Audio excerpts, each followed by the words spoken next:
जाना जाता था। खेत में आम या खरपतवार या सिंगल काली लहसुन, जिसमें मोती का एकल लहसुन भी कहा जाता था, कि इसकी जो उत्पत्ति हुई चीन की यूनयान और क्रांति से हुई थी। अब दोस्तों बात करेंगे कि इतिहास इसकी कितने साल पुरानी हो सकती है। तो कुछ शोधकर मकवालते हैं कि इसका जो है कई किलाकार रिकॉर्ड बताते हैं कि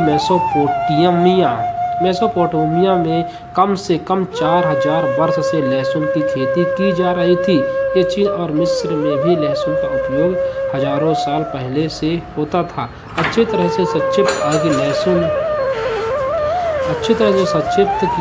कि लहसुन और जो होता तूतनखामून से है, जो 1325 ईस्वी पूर्व की कब्र में भी पाया गया था। जो तूतनखामून नाम का व्यक्ति था, उसमें से 1325 ईस्वी पूर्व भी उसमें कब्र में पाया गया था। यह प्राचीन ग्रीक और रोमन सैनिकों या नाविकों और ग्रामीणों वर्गों द्वारा खाया जाता था। वर्जिल जो था एक लक्ष्य और प्लिनी द एल्डर प्राकृतिक इतिहास है। ये अफ्रीकी किसानों द्वारा भी लहसुन का उत्पादन किया जा सकता है। जो प्राचीन यूनाइटेड द्वारा चौराहों पर जो थे पत्थरों के ढेर पर जो थे हेक्टेयर या थिपोफ्रेस्ट के रूप में भी किया जा सकता है। पारंपरिक रूप से जो अंग्रेजी व्यंजनों में लहसुन का दुर्लभ था, कहा जाता है कि इसे 1548 ईस्वी पहले इंग्लैंड में भी उगाया गया था। तो देख सकते हैं दोस्तों कि इसके 1548 में इसकी इंग्लैंड में भी उगाया गया था। लेकिन जो मध्य सागरीय यूरोप में भी एक आम सामग्री रही थी। इसका अनुपात 1300 वजन के मापा गया था। इसमें 1300 वजन भी मापा आमतौर पर जो कहा जा सकता है 13वीं शताब्दी के लिए दिनांकित एक अंग्रेजी कानून ने लहसुन उत्पादन बिक्री का करधन की और मानकीकृत या इकाइयों से निपटाने के रूप में भी एक मार्ग का संकेत देता है। प्रत्येक 15 सिर और 15 रस्सियों में से भी 100 लेकिन लैक्टिक जो अलैक्टिक पाठ का संस्करण या लहसुन की वजह से होता है। तो दोस्तों अब इस तरह सोच सकते हैं कि लहसुन की किस तरह उसकी उत्पत्ति हुई। जैसा कि आपने जाना है कि जब लिखना तक नहीं जानते थे, यहाँ उसके पहले से जंगल में लहसुन पाई जाती थी।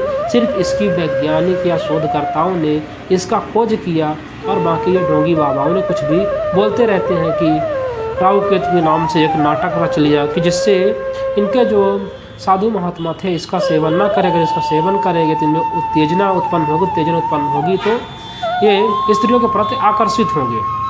तो इसीलिए दोस्तों ये सब बातें हैं। इसमें बहुत सारी विटामिन भी पाई जाती हैं कि दोस्तों इसमें बहुत सारी जो दवाई होती है, जैसे में से जापान, रोमन और ग्रीस जैसी संस्कृति में भी लहसुन का उपयोग पारंपरिक चिकित्सा के रूप में भी पहले किया जा सकता था। इसका मतलब जब पहले था तब न किया जाता था, पहले ये पैदा होने के बाद। और प्राकृतिक इतिहास में जो प्लिनी ने इनका स्थिति में एक सूची दी जिसमें लहसुन की फायदेमंद बताया गया था। ये जो और फायदेमंद जो थे प्लिनी ने इन्हें स्थिति में एक सूची दी कि लहसुन को फायदेमंद माना गया था। एनेस्ट ने जो गैलेनो ने 2री शताब्दी में लिखते हुए कहा कि लहसुन को देहाती उपचार इलाज ऑयल की रूप से प्रशंसा करते हैं और एक एडम्स प्लस जिसे जीनेटा कहते हैं। तो दोस्तों जो गैलेनो था वो 2री शताब्दी में भी लिखता है। 2री शताब्दी में बताता है कि लहसुन उत्पत्ति जो थी जब इनका शास्त्र नहीं थे, इनके साथ जो थे 6वीं 8वीं या 9वीं शताब्दी में लिखे गए हैं या सदी में लिखे गए थे, इनको कैसे पैदा होगा जब इनका ये ब्रह्मा विष्णु ढकान फलान जो ये बताते जब ये पैदा ही नहीं थे या सृष्टि में हाय रहे नहीं थे, कैसे पैदा हो सकता है। तो इसके तो पहले ये प्राकृतिक रूप से है। तो दोस्तों कुछ इसमें बहुत सारे जो पाए जाते हैं जिसमें जो दवाई के रूप में भी किया जा सकता है, इसके इलाज के लिए रूप में प्रशंसा करते हैं। इसमें ऑफ द एट्स प्लस जीनेटा the canon of the medicine 1025 में एविसेना ने और गठिया सांप कीड़े को काटने या जो परजीवियों के इलाज के लिए भी लहसुन की सिफारिश की थी। पुरानी खांसी और एंटीबायोटिक के रूप में भी पाया जा सकता है। इसमें अलेक्जेंडर का कहना है कि ये नेकामा उनके कारों का राइट का संस्करण देखते हैं। 1863 में ये बताते हैं कि क्षेत्र में श्रम में सूर्य की गर्मी के लिए भी एक उपशमक के रूप में भी इसकी चर्चा की है। 17वीं शताब्दी में थॉमस और सिडेनहैम ने इसकी संयुक्त चेचक में एक आवेदक के रूप में भी महत्व दिया था और 1779 में विलियम और कुलेना की मटेरियल में और मेडिक ने अकेले इसके द्वारा कुछ बूंदें ठीक की थी। तो दोस्तों, लहसुन में बहुत सारी ऊर्जा पाई जा सकती है, जैसे कि आप मान सकते लहसुन की जो कच्ची लहसुन में प्रति 100 ग्राम का पोषक होता है जो 3 पाउंड औसत होता है। उसमें ऊर्जा की बात कहा जाए तो उसमें 630 केजी और 149 किलो कैलोरी पाया जाता है। तो दोस्तों, इसमें जो कार्बोहाइड्रेट भी पाया जाता है 33.06 पाया जा सकता है। शर्करा भी 1 ग्राम पाया जाता है। फाइबर पाया जाता है, मोटा पाया जाता है, प्रोटीन पाया जाता है, विटामिन पाई जा सकती है, थायमिन B1 पाया जाता है, राइबोफ्लोवियम भी पाया जाता है। तो इसमें दोस्तों इसमें बहुत सारे प्रकार के राइबोफ्लोवियम पाया जाता है और सीवा भी पाया जाता है, पैटोथोनिक एसिड भी पाए जाते हैं, विटामिन B6 भी पाया जाता है और फाइलोटा B9 पाया जा सकता है और क्लीन भी विटामिन C भी पाया जाता है। इसमें जो खनिज पदार्थ भी बहुत सारे पाए जैसे कि कैल्शियम होगा, लोहा होगा, मैग्नीशियम हो गया, मैग्नीज हो गया, फास्फोरस हो गया, पोटेशियम होगा, सोडियम होगा, जस्ता हो गया। ये सब प्रकार के दोस्तों ये लहसुन में ये सब पाए जाते हैं। तो जैसा कि दोस्त आप देख सकते हैं कि ये लहसुन और प्याज की उत्पत्ति कैसे हुई और कब हुई। तो दोस्तों लहसुन प्याज और इसी तरह जो लहसुन प्याज की उत्पत्ति और जो प्याज की बात करें तो प्याज की भी उत्पत्ति उससे बताई जाएगी 4000 साल पहले की या 5000 साल जब लेखन के उत्पादन होते तब प्याज की उत्पत्ति। तो एक प्याज जो होता है एलियम में प्याज का जो वैज्ञानिकी नाम होता है एलियम सेपा होता है। ये लैटिन सेपा से जिसका अर्थ है कि प्याज, जिसे बल्ब में प्याज आम और प्याज के रूप में भी जाना जाता है। सब्जी है जो जीनस एलियम की सबसे व्यापक रूप से खेती की जाने वाली प्रजाति होती है। प्याज की एक वनस्पति किस्म जिसे 2010 तक भी अलग प्रजातियों के रूप में वर्गीकृत किया गया था। इसके करीबी रिश्तेदार भी जैसे लहसुन था, स्केलियन था, लीक था, चिव शामिल भी था। इस जीनस में कई प्रजातियां भी शामिल होती हैं। प्याज के रूप में संदर्भित किया गया जाता है कि भोजन के लिए खेती की जाती है, जिसमें जापानी वेंचिंग प्याज, एलियम फिस्टुलोसम पेड़ प्याज या कनाडा वाली प्याज होती है। ये जंगली प्याज नाम से एलियम प्रजातियों पर लागू की जाती थी, लेकिन सेपा जो था ये विशेष रूप से खेती से जाना जाता था। इसका जो और पैतृक जंगली पूर्व रूप से ज्ञात नहीं किया, हालांकि कुछ क्षेत्रों में भी खेती पलायन हो जाती है। प्याज बहुत द्विवर्षीय होती है, यह 12मासी पौधों भी होता है, लेकिन आमतौर पर इस वर्ष में माना जाता है। तो दोस्तों आपने देखा कि प्याज की जो उत्पत्ति है वो कैसे हुई है और प्रत्येक प्याज पदार्थ के इतिहासकारों का मानना है कि प्रलेखित नहीं है। प्याज के उपयोग प्राचीन रिकॉर्ड पश्चिम पूर्व एशिया तक फैला था। इसका प्याज की भौगोलिक उत्पत्ति निश्चित रूप से भी और पालतू बनाने में भी ये संभव रहा।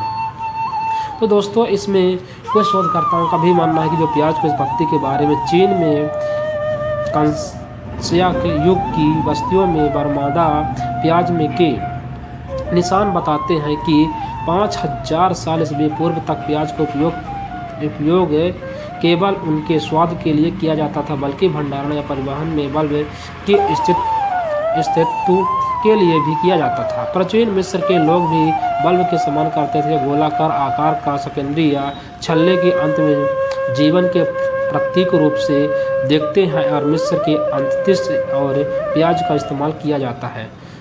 तो जैसे कि पहली शताब्दी ईस्वी में भी प्लिन द एल्डर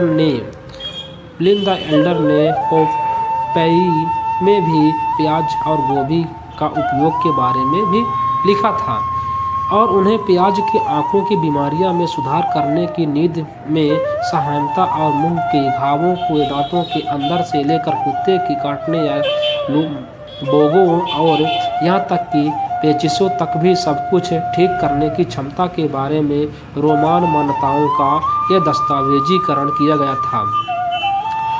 पोम्पई ने की 79 ईस्वी की ज्वालामुखी दफन के लंबे समय के बाद खुदाई करने वाले पुरातत्ववादियों को प्लिनी की विस्तृत या आख्यानों से मिलता है कि और झूलते और बगीचे मिले 5वीं और 6वीं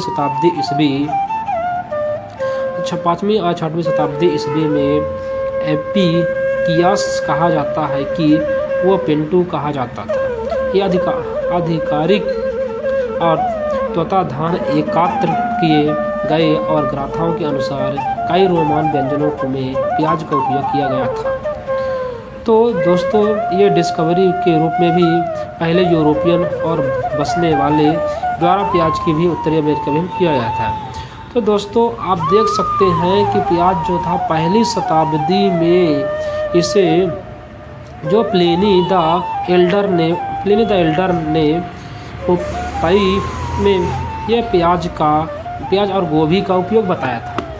तो दोस्तों आप देख सकते हैं कि इनकी पहली शताब्दी कुछ शोधकर्ता पहली शताब्दी बताते हैं, कुछ शोधकर्ता 5-6 हज़ार साल पहले की बात करते हैं जब इसका लेखन नहीं हुआ था, यानी इंसान लिखना पढ़ना नहीं जानता था। तब ये लहसुन प्याज की जो उत्पत्ति की बात हुई है, जब इनका धर्म ग्रंथ नहीं था तब इसकी उत्पत्ति की बात हुई है। तो कैसे हो सकता है कि राहु केतु के नाम से उत्पत्ति हुई और एक मानव एक राक्षस के नाम से कैसे? कोई तो बोलता है कुत्ते वृषण अंडाण कुछ भी बोलता, कोई मुँह से पैदा कर देता है तो कोई रक्त मल से पैदा कर देता है तो कोई अमृत से पैदा कर देता है। तो इस तरह दोस्तों अनेकों भारत में ढोंगी बाबाओं भरे हैं, कुछ भी बोलते रहते हैं, कुछ भी कभी बोल देंगे बजरंगबली ने सूर्य को ले लिया, कभी वो कुछ भी बोल देंगे, कभी शंकर जी को क्या बोलते हैं गणेश जी थे, गणेश जी के सिर में लगा दिया था, वो हाथी का सिर लगा दिया, कुछ भी बकते रहते हैं दोस्तों। तो आप लोग वैज्ञानिक सोच रखिए और